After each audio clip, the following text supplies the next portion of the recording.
بسم اللہ الرحمن الرحیم حامدن و مصلیًا اما بعد باب الجنت تحت بارقۃ السیوف، جنت کا تلواروں کی چمک کے نیچے ہونا۔ یہاں پر ایک لمبی عبارت نقل کی گئی ہے فتح الباری سے، اس کا خلاصہ یہ ہے کہ گویا امام بخاری نے یہ مراد لی ہے کہ جب تلواروں کی چمک ہوتی ہے تو ان کا سایہ بھی ہوتا ہے۔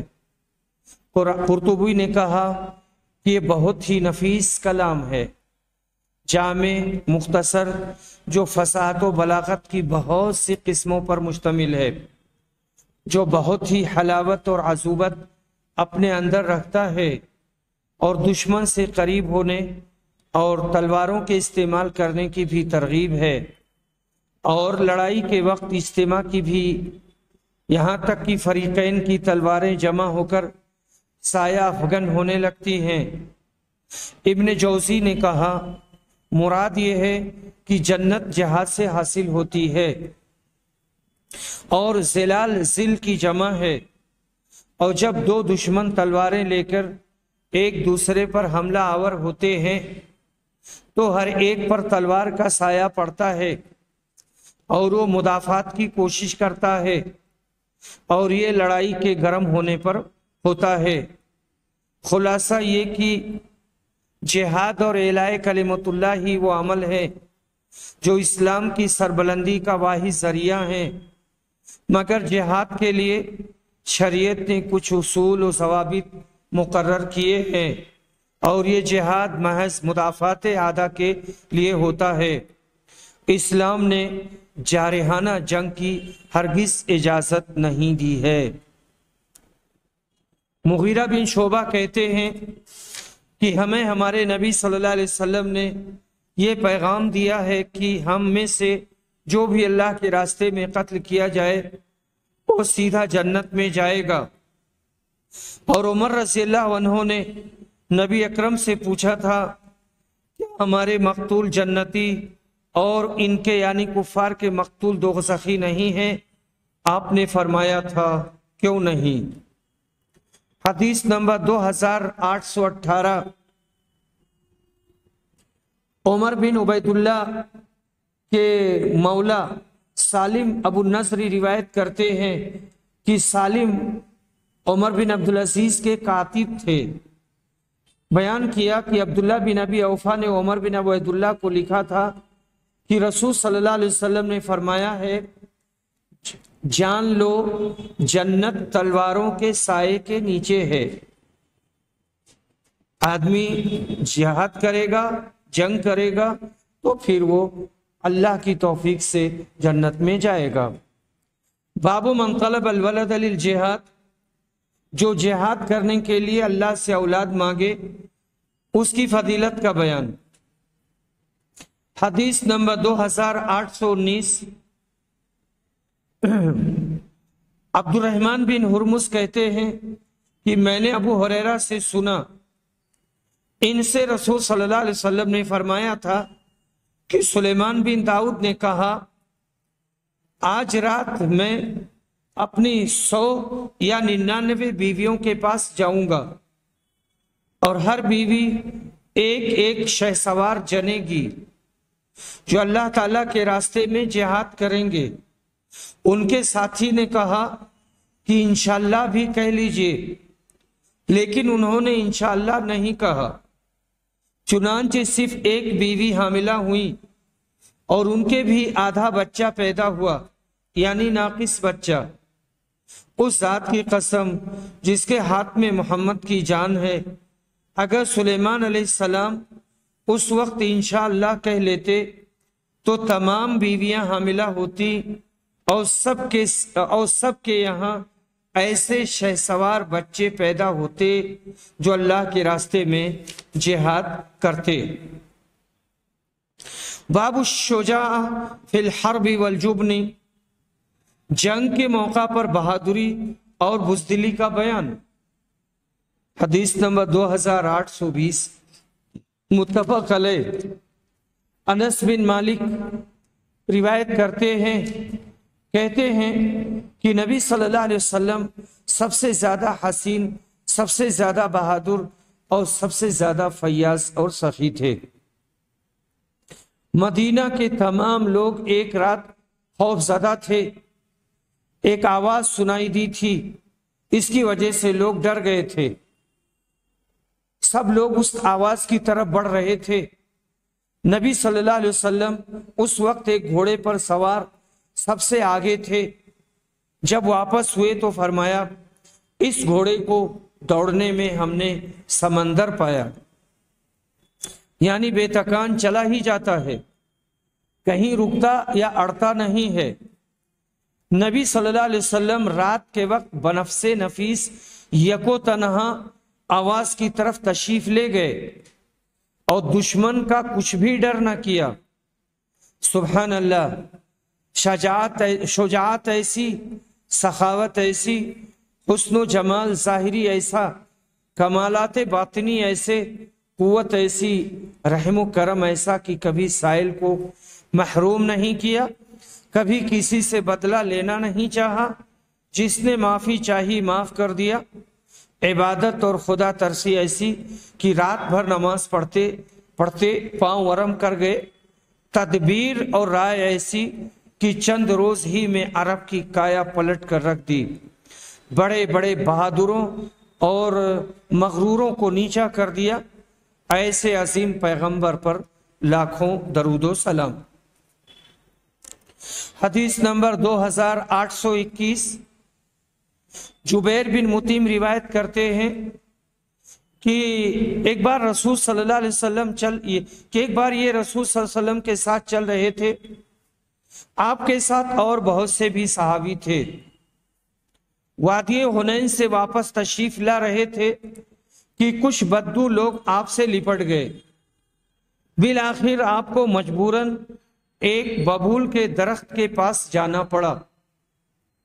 وہاں آپ کی چادر ببول کے کانٹے میں الجھ گئی تو ان لوگوں نے اسے لے لیا تاکہ جب آپ انہیں کچھ عنایت فرمائیں تو چادر واپس کرے۔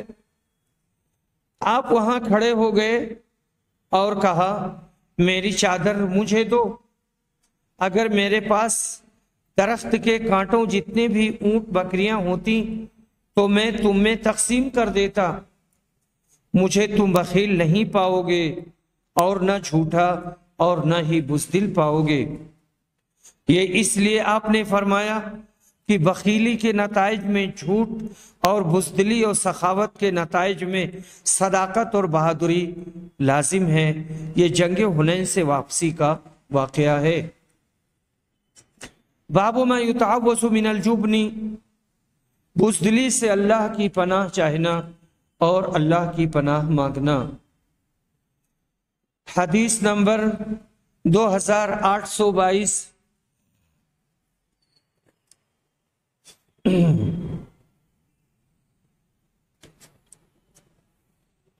عبد الملک بن عمیر روایت کرتے ہیں، انہوں نے عمرو بن میمون اودی سے، وہ کہتے ہیں کہ سعد بن ابی وقاص اپنے بچوں کو یہ کلمات دعائیہ اس طرح سکھاتے تھے، یہ کلمات دعائیہ اس طرح سکھاتے تھے جیسے معلم بچوں کو لکھنا سکھاتا ہے، اور فرماتے تھے کہ نبی صلی اللہ علیہ وسلم نماز کے بعد ان کلمات کے ذریعہ اللہ کی پناہ مانگتے تھے۔ اللہم انی اعوذ بک من الجبن واعوذ بک ان ارد الى ارذل الامور واعوذ بک من فتنة الدنیا واعوذ بک من عذاب القبر۔ اے اللہ، بزدلی سے میں تیری پناہ مانگتا ہوں، اس سے تیری پناہ مانگتا ہوں کہ عمر کے سب سے ذلیل حصے میں پہنچا دیا جاؤں، اور تیری پناہ مانگتا ہوں میں دنیا کے فتنوں سے، اور تیری پناہ مانگتا ہوں قبر کے عذاب سے۔ پھر میں نے یہ حدیث جب مصعب بن سعد سے بیان کی تو انہوں نے بھی اس کی تصدیق کی۔ حدیث نمبر 2823، متفق علیہ، انس بن مالک کہتے ہیں کہ رسول صلی اللہ علیہ وسلم نے فرمایا تھا اللہم انی اعوذ بک من العجز والکسل والجبن والحرم واعوذ بک من فتنة المحیا والممات واعوذ بک من عذاب القبر۔ اے اللہ، میں تیری پناہ مانگتا ہوں عاجزی اور سستی سے، بزدلی اور بڑھاپے کی ذلیل حدود میں پہنچ جانے سے، اور میں تیری پناہ مانگتا ہوں زندگی اور موت کے فتنوں سے، اور میں تیری پناہ مانگتا ہوں قبر کے عذاب سے۔ بڑھاپے کی ذلیل حدود جس میں انسان کا دماغ معاف ہو جاتا ہے اور وہ بچوں جیسی حرکتیں کرنے لگتا ہے، ہوش و حواس اور عقل و شعور غائب ہو جاتے ہیں، ایسی عمر میں پہنچنے سے بھی پناہ مانگنی چاہیے۔ ایسے ہی عاجزی، کاہلی، بزدلی، زندگی اور موت کے فتنے اور قبر کا عذاب، یہ سب ایسی چیزیں ہیں کہ ہر مسلمان کو ان سے پناہ مانگنی ضروری ہے۔ باب من حدث بمشاہدہ فی الحرب، جس شخص نے اپنی لڑائی کے کارنامے بیان کر دیے اس کا بیان۔ اس باب میں ابو عثمان نے سعد بن ابی وقاص سے حدیث روایت کی ہے۔ حدیث نمبر 2824۔ سعید بن یزید روایت کرتے ہیں کہ میں طلحہ بن عبید اللہ، سعد بن ابی وقاص، مقداد بن اسود اور عبد الرحمن بن عوف کی صحبت میں بیٹھا ہوں، لیکن میں نے کسی کو رسول صلی اللہ علیہ وسلم کی حدیث بیان کرتے نہیں سنا، البتہ طلحہ سے سنا ہے، وہ احد کی جنگ کے متعلق بیان کرتے تھے۔ دوسرے صحابہ بطور احتیاط کثرت روایت سے پرہیز کرتے تاکہ کہیں غلط بیانی ہو کر باعث گناہ عظیم نہ ہو جائے۔ پھر بھی ان جملہ حضرات کی مرویات موجود ہیں جو بہت ہی ذمہ داری کے ساتھ انہوں نے روایت کی ہیں۔ جنگ احد میں نبی صلی اللہ علیہ وسلم کے پاس صرف طلحہ اور سعد رہ گئے تھے، اور حضرت طلحہ کا ہاتھ شل ہو گیا تھا۔ انہوں نے مشرکوں کے وار اپنے ہاتھ پر لیے اور روکتے رہے اور نبی صلی اللہ علیہ وسلم کو بچایا۔ حضرت سعد وہ بزرگ ہیں جن کو کافروں کا تیر سب سے پہلے آ کر لگا، جیسا کہ کتاب المغازی میں اس کی تفصیل آئے گی۔ باب وجوب النفیر وما یجب من الجہاد والنیہ، جہاد کے لیے نکلنا واجب ہے اور جہاد کی نیت رکھنے کا واجب ہونا، اور اللہ کے اس فرمان کا بیان انفروا خفافا وثقالا وجاہدوا باموالکم وانفسکم فی سبیل اللہ ذالکم خیر لکم ان کنتم تعلمون لو كان عرضا قریبا وسفرا قاصدا الى قوله واللہ یعلم انہم لکاذبون۔ سورہ توبہ میں اللہ کے اس ارشاد کا بیان، نکل پڑو ہلکے ہو یا بھاری، اور اپنے مال سے اور اپنی جان سے اللہ کی راہ میں جہاد کرو، یہ بہتر ہے تمہارے حق میں اگر تم جانو۔ اگر کچھ مال آسانی سے مل جانے والا ہوتا اور سفر بھی معمولی ہوتا تو یہ لوگ یعنی منافقین تمہارے ساتھ ہو جاتے اے پیغمبر، لیکن ان کو تو تبوک کا سفر ہی دور دراز معلوم ہوا، اور یہ لوگ اب اللہ کی قسم کھائیں گے کہ اگر ہم طاقت رکھتے تو تمہارے ساتھ ضرور نکلتے۔ وہ اپنے آپ کو ہلاک کر رہے ہیں، اور اللہ جانتا ہے کہ بے شک وہ ضرور جھوٹے ہیں۔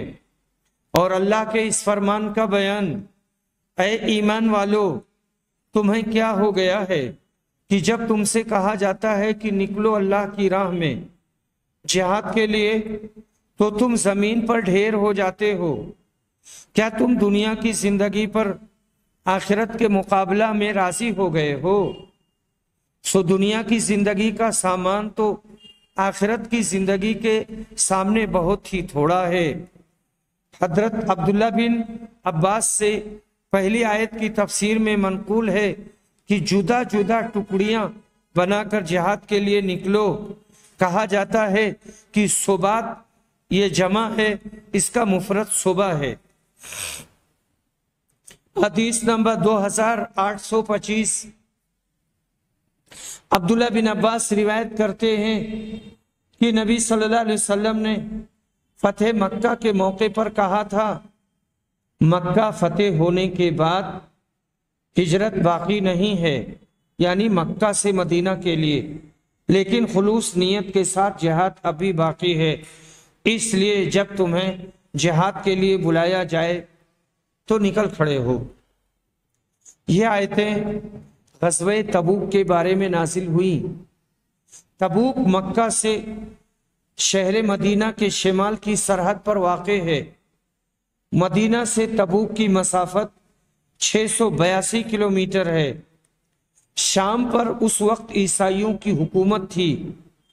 نبی اکرم غزوہ حنین سے فارغ ہو کر مدینہ منورہ واپس آئے تو آپ کو خبر ملی کہ عیسائی فوجیں مقام تبوک میں جمع ہو رہی ہیں اور مدینہ پر حملہ کرنے کی تیاریوں میں لگی ہوئی ہیں، جن کی آپ نے خود ہی بڑھ کر مدافعت کرنی چاہیے۔ چنانچہ 30,000 فوج آپ کے ساتھ ہو گئی، لیکن موسم بہت سخت تھا، بہت گرمی تھی، کھجوروں کی فصل پکنے اور کٹنے کا زمانہ تھا، جس پر اہل مدینہ کی گزران بڑی حد تک موقوف تھی۔ اسی پر وہ اپنا گزارا کرتے تھے۔ مقابلہ بھی ایک باقاعدہ فوج سے تھا، اور وہ بھی اپنے وقت کی بڑی سلطنت کی فوج، اور سفر بھی دور دراز۔ اس لیے بعض کی ہمتیں جواب دے گئیں اور منافقین نے تو خوب ہی بہانے لگائے۔ پھر بھی جب عیسائیوں کو حالات کی ناموافقت کے باوجود مسلمانوں کی اس تیاری کا علم ہوا تو خود ہی ان کے حوصلے پست ہو گئے اور انہیں فوج کشی کی ہمت نہ ہوئی۔ لشکر اسلام ایک مدت تک انتظار کے بعد واپس چلا آیا۔ باب الکافری یقتل المسلم ثم یسلم فیسدد بعد ویقتل۔ کافر اگر کفر کی حالت میں مسلمان کو مارے، پھر مسلمان ہو جائے اور اسلام پر جمع رہے اور اللہ کی راہ میں مارا جائے تو اس کی فضیلت کا بیان۔ حدیث نمبر 2826 متفق علیہ۔ ابو ہریرہ رضی اللہ عنہ روایت کرتے ہیں کہ رسول صلی اللہ علیہ وسلم نے فرمایا، قیامت کے دن اللہ تعالیٰ ایسے 2 آدمیوں پر ہنس دے گا کہ ان میں سے ایک نے دوسرے کو قتل کیا تھا اور پھر بھی دونوں جنت میں داخل ہو گئے۔ پہلا وہ جس نے اللہ کے راستے میں جہاد کیا اور شہید ہو گیا۔ اس کے بعد اللہ نے قاتل کو توبہ کی توفیق بخشی اور وہ بھی اللہ کی راہ میں شہید ہوا۔ اس طرح دونوں قاتل و مقتول جنت میں داخل ہو گئے۔ یعنی قاعدہ تو یہ ہے کہ قاتل اور مقتول ایک ساتھ جنت یا جہنم میں جمع نہ ہوں۔ اگر مقتول اور شہید اللہ کے راستے کا جنتی ہے تو یقیناً ایسے انسان کا قاتل جہنم میں جائے گا، لیکن اللہ پاک خود اپنی قدرت کے عجائبات دکھاتا ہے تو اسے ہنسی آ جاتی ہے کہ ایک شخص نے کافروں کی طرف سے لڑتے ہوئے ایک مسلمان مجاہد کو شہید کر دیا، پھر اللہ کی قدرت کی اسے بھی یہ ایمان کی حالت نصیب ہوئی اور اس کے بعد مسلمانوں کی طرف سے لڑتے ہوئے یہ خود شہید ہو گیا، اور اس طرح قاتل و مقتول دونوں جنت میں داخل ہو گئے۔ اللہ پاک جب اپنی قدرت کا یہ عجوبہ دیکھتا ہے تو ہنسی آ جاتی ہے۔ جیسے اللہ کی اور صفات برحق ہیں، اسی طرح اس کا ہنسنا بھی حق ہے، جس کی کیفیت میں قریت کرنا بدعت ہے۔ سلف صالحین کا یہی مسلک ہے۔ علامہ ابن جوزی کہتے ہیں کہ اکثر سلف صالحین اس قسم کی صفات الہی کی تعویل منع جانتے ہیں، بلکہ جس طرح یہ وارد ہوتی ہیں اسی طرح تسلیم کرتے ہیں، اس اعتقاد کے ساتھ کہ اللہ کی صفات مخلوق کی صفات کے مشابہ نہیں ہیں۔ تسلیم کرنے کا مطلب یہ کہ ہم کو ان کے معانی معلوم ہیں، کیفیت معلوم نہیں۔ اس حدیث سے بھی معلوم ہوا کہ اسلام لانے سے اور جہاد کرنے سے کفر کے سب گناہ معاف ہو جاتے ہیں۔ امام احمد اور حمام کی روایت سے یہ صراحت نکلتی ہے کہ ان دو شخصوں میں ایک مومن تھا، ایک کافر۔ پس اگر ایک مسلمان دوسرے مسلمان کو عمدن جان بوجھ کر کسی شرعی وجہ کے بغیر قتل کر کے توبہ کرے اور اللہ کی راہ میں شہید ہو تو اس کا گناہ معاف نہیں ہوگا۔ حضرت عبداللہ بن عباس کا یہی قول ہے کہ قاتل مومن کی توبہ قبول نہیں، اور جمہور علماء کہتے ہیں کہ اس کی توبہ صحیح ہے۔ اور آیت وَمَن يَقْتُلْ مُؤْمِنًا مُتَعَمِّدًا یہ تغلیظ کے لیے ہے، توبیخ کے لیے ہے، زجر کے لیے ہے کہ لوگ اس سے باز رہیں۔ خلود سے مراد بہت لمبی مدت تک رہنا ہے۔ حدیث نمبر 2827 ابو ہریرہ رضی اللہ عنہ روایت کرتے ہیں، کہتے ہیں کہ میں رسول صلی اللہ علیہ وسلم کی خدمت میں حاضر ہوا تو آپ خیبر میں ٹھہرے ہوئے تھے اور خیبر فتح ہو چکا تھا۔ میں نے عرض کیا، اے اللہ کے رسول، میرا بھی مال غنیمت میں حصہ لگا دیجئے۔ سعید بن عاص کے ایک لڑکے نے کہا، اس لڑکے کا نام ابان تھا، اے اللہ کے رسول، ان کا حصہ نہ لگائیے۔ اس پر ابو ہریرہ رضی اللہ عنہ بولے کہ یہ شخص تو ابن قوقل کا قاتل ہے۔ ابن قوقل کا نام نعمان بن مالک ہے۔ ابان بن سعید نے کہا، کتنی عجیب بات ہے کہ یہ جانور ابھی تو پہاڑ کی چوٹی سے بکریاں چراتے چراتے یہاں آ گیا ہے۔ یہاں انہوں نے ابو ہریرہ رضی اللہ عنہ کو جانور کہا ہے اور ایک مسلمان کے قتل کا مجھ پر الزام لگاتا ہے۔ اس کو یہ خبر نہیں کہ جسے اللہ نے میرے ہاتھوں سے شہادت دی اور مجھے اس کے ہاتھوں سے ذلیل ہونے سے بچا لیا، اگر اس وقت میں مارا گیا ہوتا تو دوزخی ہوتا۔ انبسا نے بیان کیا کہ اب مجھے یہ نہیں معلوم کہ آپ نے ان کا بھی حصہ لگایا یا نہیں لگایا۔ روایت میں ابن قوقل سے مراد نعمان بن مالک بن ثعلبہ صحابی ہیں۔ قوقل ان کے دادا ثعلبہ کا لقب تھا۔ وہ احد کے دن ابان کے ہاتھ شہید ہوئے تھے۔ کہتے ہیں انہوں نے اس دن یہ دعا کی تھی کہ اے اللہ، سورج ڈوبنے سے پہلے میں جنت کی سیر کروں۔ اللہ نے ان کی یہ دعا قبول فرمائی اور وہ سورج غروب ہونے سے پہلے ہی شہید ہو گئے۔ وبر عرب میں بلی سے چھوٹا ایک جانور ہے جس کی دم اور کان چھوٹے ہوتے ہیں۔ قدوم اور زان جو لفظ آیا ہے، بعض نے کہا یہ ایک پہاڑ کا نام ہے جو قبیلے دوس کے قریب تھا۔ حضرت ابو ہریرہ ادھر ہی کے باشندے تھے۔ گویا ابان بن سعید نے حضرت ابو ہریرہ پر یہ طعن کیا ان کے پستہ قد ہونے کو وبر سے تشبیہ دی اور بکریوں کا گڑریا قرار دیتے ہوئے اپنے جرم کا اقرار بھی کیا، مگر یہ کہ اس وقت وہ مسلمان نہیں ہوئے تھے۔ بعد میں اللہ نے دولت اسلام سے انہیں سرفراز کیا۔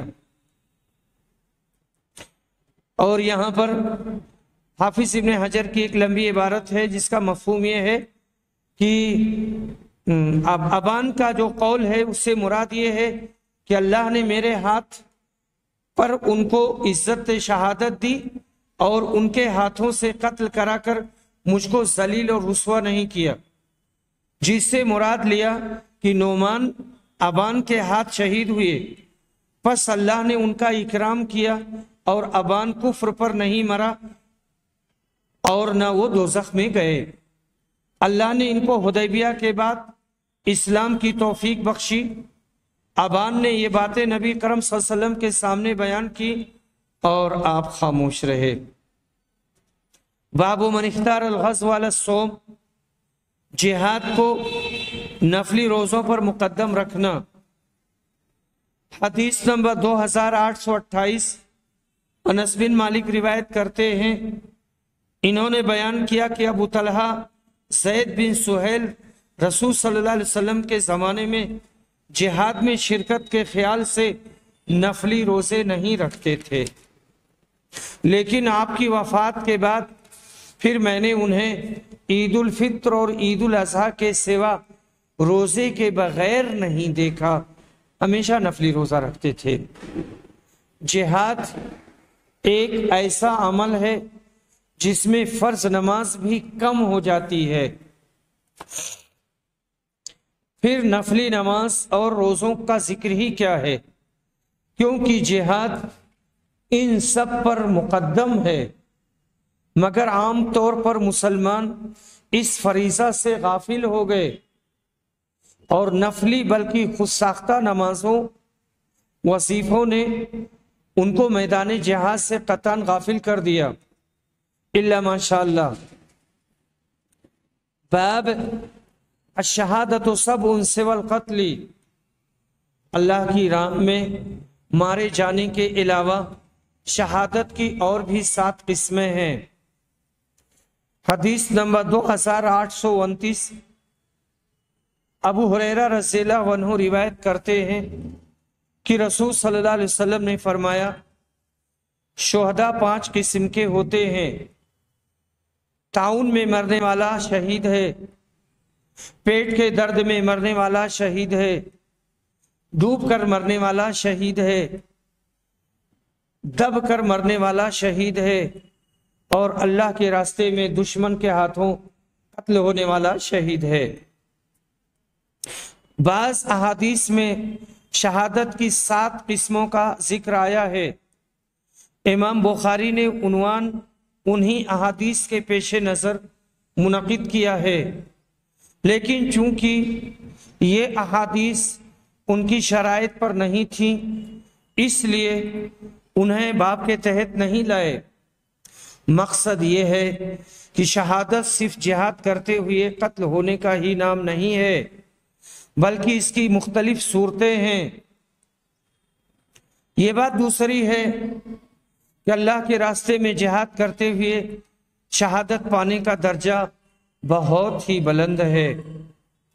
دوسری روایتوں میں جل کر نیمونیا میں جو جل کر مرے وہ شہید ہے، جو نیمونیا میں مرے وہ بھی شہید ہے، ولادت کے وقت عورت کا انتقال ہو جائے وہ بھی شہیدہ ہے، آدمی اپنی جان بچانے کے لیے شہید ہو جائے، اس کو قتل کر دیا جائے وہ شہید ہے، مال کی حفاظت میں مار دیا جائے وہ شہید ہے۔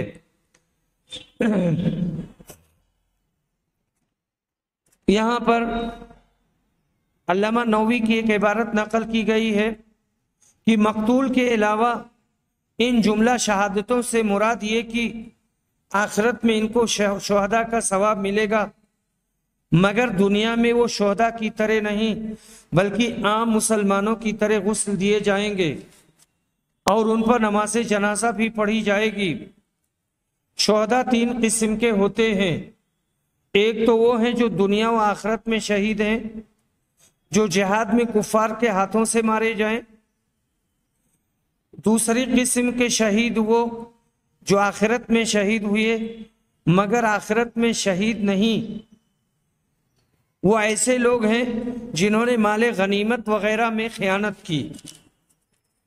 تیسری قسم کے شہید وہ جو دنیا میں شہید ہیں مگر دنیا میں ان پر احکام شہداء جاری نہ ہوں گے۔ ایسے ہی شہداء یہاں مذکور ہیں۔ لفظ شہید کی حقیقت بتلانے کے لیے امام نووی شارح مسلم لکھتے ہیں، یہاں لمبی عبارت ہے، اس کا مفہوم یہ ہے، شہید کی وجہ تسمیہ کے بارے میں نصر بن شمیل نے کہا کہ وہ زندہ ہے، یعنی ان کی روح دارالسلام میں زندہ اور حاضر رہتی ہے، جبکہ ان کے غیر کی روحیں قیامت کے دن وہاں حاضر ہوں گی۔